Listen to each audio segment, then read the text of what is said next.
A very warm welcome to all our viewers in Nigeria and around the world to Global TV Midday News live in Nigeria's capital, Abuja. I am Uyag Mofwegwe. President Bola Tinubu will, on Monday, August 21, 2023, swear in his ministers. The event is built to hold at the State House Conference, Aso Villa in Abuja at 10 a.m. A statement on Wednesday by Director Information Office of the Secretary to the Government of the Federation, Willie Bassi, says the ministers are allowed to come with guests each. The Economic Community of West African States, ECOWAS, has condemned the killing of at least 17 Nigerian soldiers in the recent ambush close to the Mali border. In a statement released on Wednesday in response to the killing of the Nigerian soldiers, ECOWAS says that the country had become vulnerable as a result of President Mohamed Bazoum being ousted by the military coup. The West African bloc cautioned the coup plotters about the importance of adhering to its order by re-establishing constitutional order.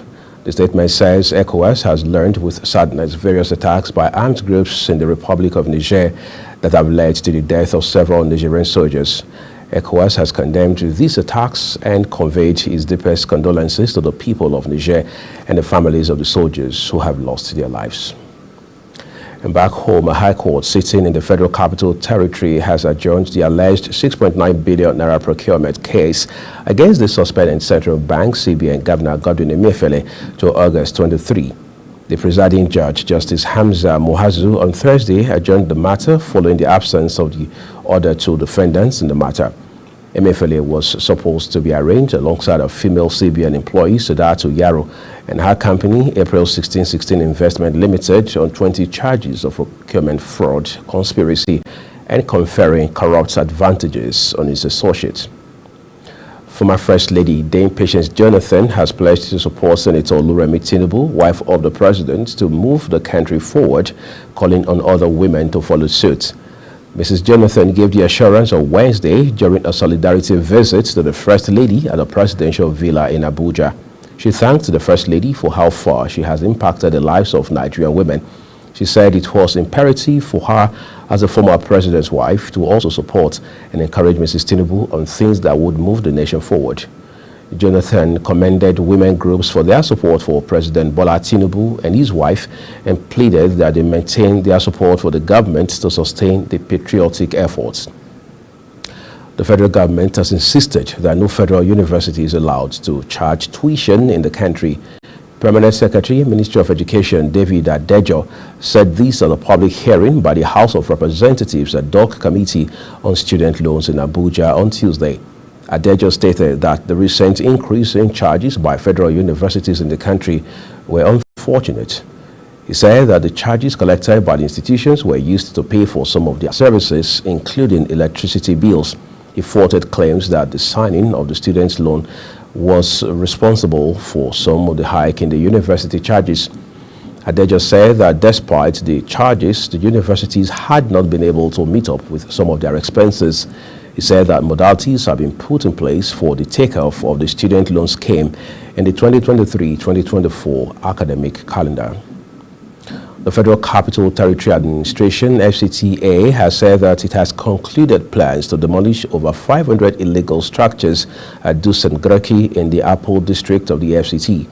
Director of the Department of Development Control in the FCTA, Mokhtar Galadima, who disclosed this after a dialogue meeting with Dusan Graki natives on Wednesday, said most individuals acquired lands from the natives without approval from the FCT administration, which according to him was an unacceptable practice.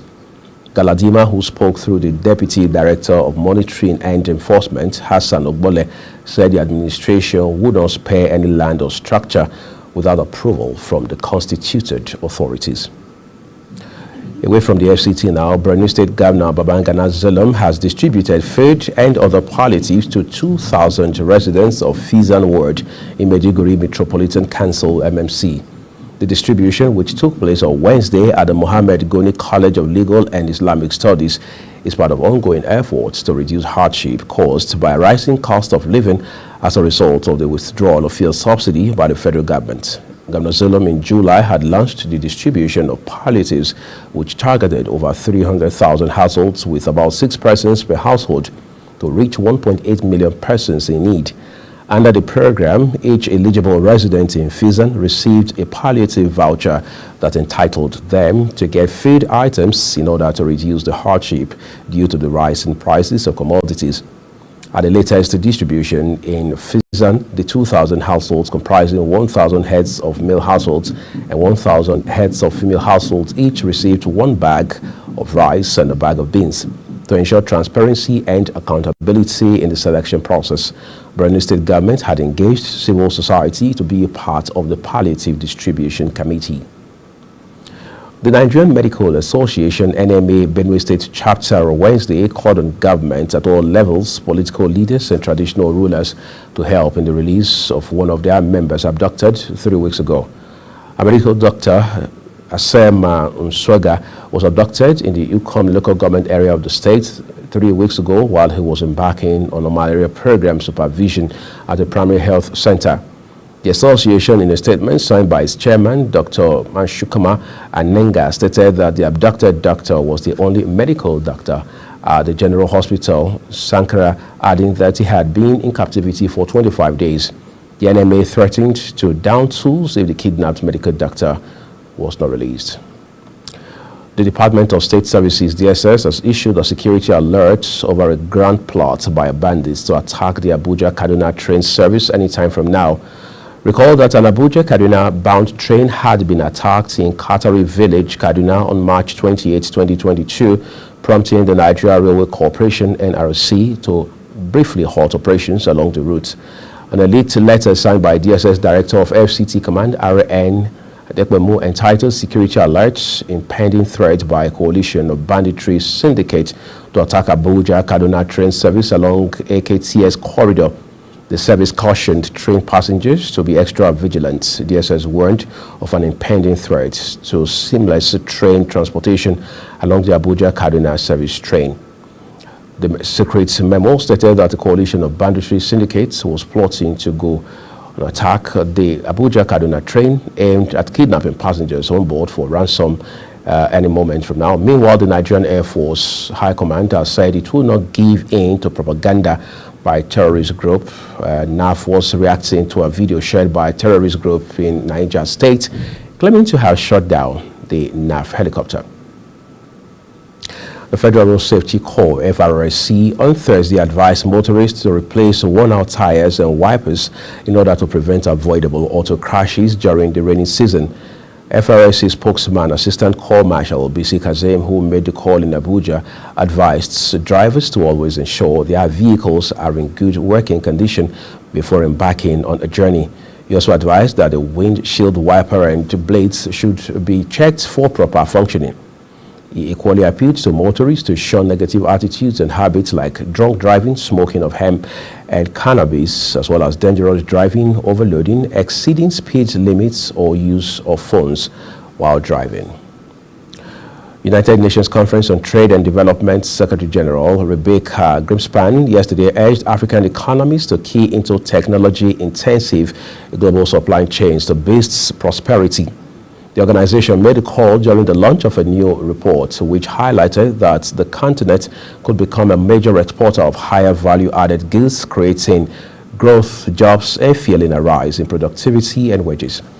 Grimspan insisted that the move would offer a better future for African economies, adding that diversification is key to private sector development and employment opportunities for the continent's growing population. She highlighted factors driving the huge opportunity for Africa to include countries and businesses seeking to diversify their supplies and reduce risk. The Nigerian Maritime Administration and Safety Agency, NIMASA, yesterday disclosed that the oil rig which capsized on Tuesday at Ovo in Warri, Delta State, had been operating on the nation's waters illegally since 2016.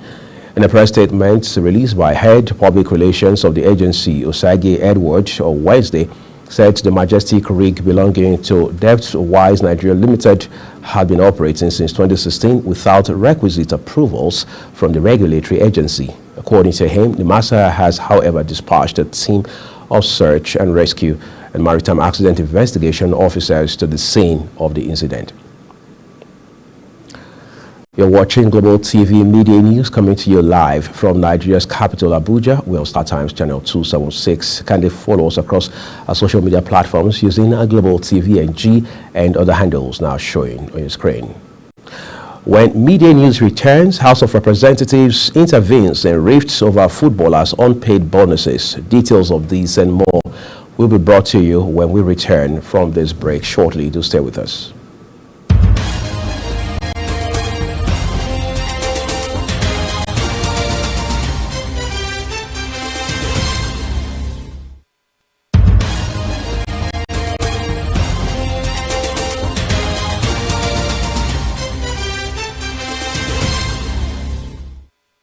This is Global Television, bringing you live broadcast of the media news from Nigeria's capital, Abuja.